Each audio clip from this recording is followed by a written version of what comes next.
Ghost of Tabor is an extraction-based looter-shooter that is inspired by the likes of Escape from Tarkov and DayZ. The game takes pride and does not dodge the fact that it definitely is Escape from Tarkov in VR, and that is one of its greatest selling points. By now, the game has released into the hands of the public, and I want everyone to know that I've been playing Ghost of Tabor for quite some time now and have helped with the testing since the very first build. Ghost of Tabor has come a long way since then, but is it still the VR shooter that we have been looking for? Let's take a look at my personal thoughts about the game, and I will let you decide for yourself. First, I think it is important that we remember here that the developer of Ghost of Tabor is Combat Waffle Studio. The team was established in 2021 with several highly talented individuals from other studios such as Epic. The studio is fully U.S. veteran owned and operated, not to mention the CEO, Scott Albright, is also the CEO of the Virtual Reality Esports League.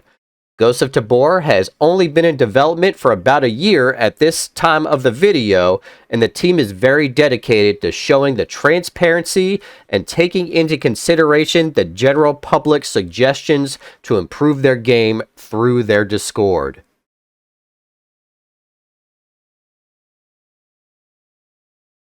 At the moment, Ghost of Tabor has one game mode that you can play online or offline, named Raids. Raids consist of a 45-minute timer that allows 6 to 20 players battle it out on maps of various sizes. You can squad up with your friends in groups of 3 as well. As if having to worry about other players wasn't enough, the maps are full of artificial intelligence who try their best to take you out before anyone else does. Find loot and extract it before anyone else has the chance to take it from you.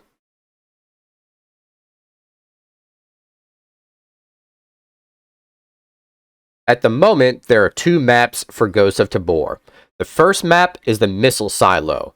This map is really cool because it shows off the first of the smaller maps and allows 6 players to enter the world. This map is very dark, and you definitely need a pair of night vision goggles in order to see in its dark corners. This map also has long corridors and several floors to explore.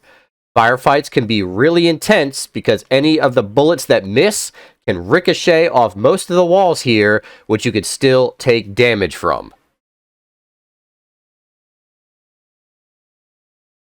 The next map is Isle of Tabor. This map is massive and allows 12 players to enter this raid. The isle is full of buildings, mountains, and bushes for you to hide in. You never know what's going to happen with the vast amount of terrain.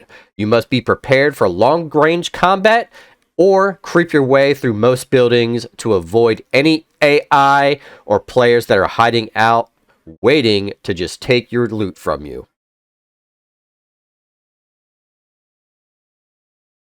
Ghost of Tabor is not an easy game. Luckily, there is a tutorial level that has been created for all players just starting out for the first time to walk you through the basics. This, I believe, is totally 100% needed in Ghost of Tabor. I cannot express to you how many mechanics are in this game, and this is an easy way to make sure you learn them all.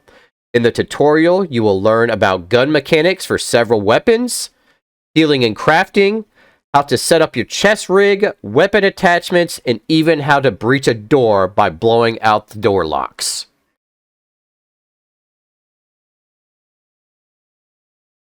The guns in Ghost of Tabor are pretty wild. There are just so many, it's hard to figure out which one you like best. The best part of this is that the guns feel actually realistic.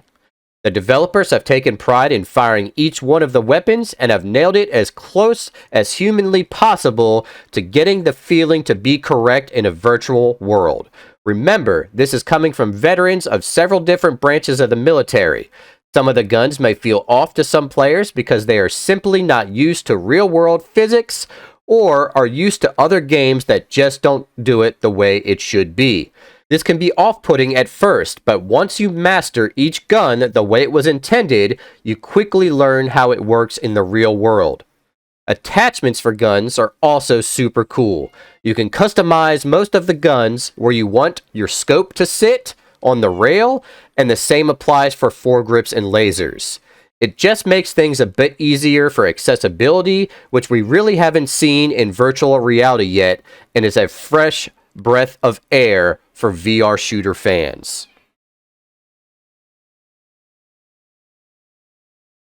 One of the best things about Ghost of Tabor is the Safehouse. Your Safehouse is where you get to come home and relax after the intense pressures of being out in the field. Your Safehouse is where you can drop off all the loot you have found and place them each in their very own unique spot. The gun wall lets you show off all of your accomplishments, and I have found it very enjoyable to sit back and look at all of your weapons. There are several parts to the safe house that allow you to check into a hospital ward, your own barracks, and there's even a shooting range downstairs that lets you test those guns you have newly acquired to master them. I also love the fact that you don't store things in the proper place, they also disappear. So all of you messy people, make sure to keep your bunker nice and clean. As for me, this is an OCD heaven.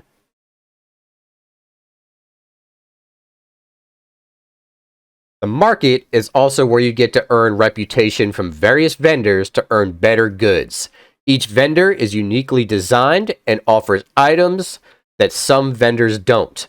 Reputation is earned by several different tasks that you can complete in the world of Tabor, such as killing NPCs or real players a certain amount of time. The market is a unique place, and I just love how you can buy items with your scanner and send them back to your safe house. Coming soon to Ghost of Tabor is its very own player-driven market. Not a whole lot of info is on this player-driven market, at least at the time of this video, but we do know that there will be some type of player trading in buying, which will allow you to buy and sell the rare items you find. These items will also be part of a weapon system that allows you to craft makeshift weapons. I think this will add greatly to the game, allowing people to seek out those rare parts and craft those makeshift weapons, which will also drive replayability for the game for years to come. The gameplay in Ghost of Tabor is much like that of Escape from Tarkov, obviously. The game is to stay alive while battling artificial foes and other players such as yourself. You must also keep yourself alive with other elements that can slow you down, such as hunger, thirst, weight, and stamina. You must plan accordingly before leaving your bunker. You are forced to plan ahead for almost any possible scenario. Healing is also very essential to your survival. Keeping an eye on your wrist tablet for all of your vitals lets you stay on the move while quickly being able to see your character's issues if they arise. Running around the map, trying to make sure you watch your six as well as your squads is a rush all by itself. Once you first find a loot box, it's always the best feeling to open it up and see what your reward is. Sometimes it's just some junk. Other times, it's that sniper rifle you wanted for those guys you saw across the map 10 minutes ago. As Forrest Gump would say, you never know what you're going to get. The next part of your action-packed journey is the extraction. This is where all of the work you put in killing AI, other squads, and looting can pay off. Or it can go completely south with another squad who has been watching you for half of the raid from a distance, slowly and methodically waiting for you to extract. Firefights can erupt at any second while the countdown starts for you to leave the raid area. My heart has never beat so fast knowing that it all could be for nothing at any given moment. If you do get your loot extracted, one of the most satisfying things is being able to go back to your bunker and hang your newly acquired weapons on your gun wall. Sitting back and admire them is just so badass.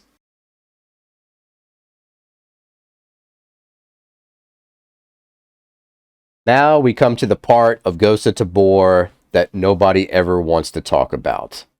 And it's very difficult because it definitely hurts some of the game. Bugs. Yes, of course, with any type of newly built game, there will be bugs. And yes, Tabor is no exception to the rule. After several builds of the game, there have been bugs left and right, and there still continues to be. Ghost of Tabor has constantly suffered from loot disappearing, server crashes, and several other issues pertaining to just overall gameplay. As with any game, the growing pains of becoming popular keeps the bug reports coming in. One thing I can say is that the developers at Combat Waffle Studios are dedicated. They truly appreciate every single bug you encounter and submit to their Discord channel. They work as fast as possible to get them fixed, and I have never seen a team work so efficiently to get them worked out as fast as they possibly can. I cannot express enough to you how important it is for those of you that are already raiding in Tabor to submit your bugs via the official channel on Discord. This helps not only the development team identify problems, but also helps everyone out who is playing to improve our experiences. As you can see here, the roadmap for Ghost of Tabor looks very promising. We're going to be getting a PlayStation VR 2 version of it, some new maps, some tactical weapon DLC packs, and even some weapon skins. Now, they have also definitely promised that the weapon skins aren't going to be all crazy Call of Duty-like, so that is one thing that is definitely going to be good for this game. Something like that could ruin the immersion and absolutely destroy a realistic game like this. So I cannot wait to see what else that Ghost of Tabor and Combat Waffle Studios plans, but as I said before, the roadmap is promising, and they are planning to support this game for a while. Now, it is also rumored that other modes will be added to the game, which I think is going to be a great thing for esports, and I also believe that it was going to be 100% necessary for different game modes in an esports setting. I believe this game shines with its close quarter battles and really gives an intense feeling of adrenaline in those firefights. I would love to see this game expand on the bigger maps too. Maybe some small vehicles like quads in order to move around a bit more, while still balancing it so others can clearly hear you and see the vehicles driving. I really think it would make your squad think twice about walking across the map or driving, and really weigh the options of how best to move around. So we definitely have some things to look forward to, and I really can't wait to see what the future holds for Ghost of Tabor. So here is some of my final thoughts on Ghost of Tabor. Overall, this game is very early in development still. Ghost of Tabor shows exactly what the virtual reality community has been missing in a shooter, and just what can be possible with the virtual reality headsets, if done correctly. I still believe this game has a little while to go in order to work out some of its bugs that are holding it back. But the key thing to remember here is Combat Waffle Studios is a very dedicated team and are very quick to respond and fix things as fast as they can. I'm actually quite amazed at how responsible these developers are for taking pride in their work and wanting to give the community the best product they can. I can't wait to see what Ghost of Tabor has in store for us over the next few years. I am sure that it will meet or exceed our expectations when the time is right. So there you have it, folks. That's pretty much my review on Ghost of Tabor. If you like what you saw, make sure you like, comment, subscribe, and hit that notification bell. Make sure you definitely discuss this down in the comments. I am willing to talk back and forth with you about how you feel about Ghost of Tabor. I know everybody has their own opinion, and I can't wait to hear it.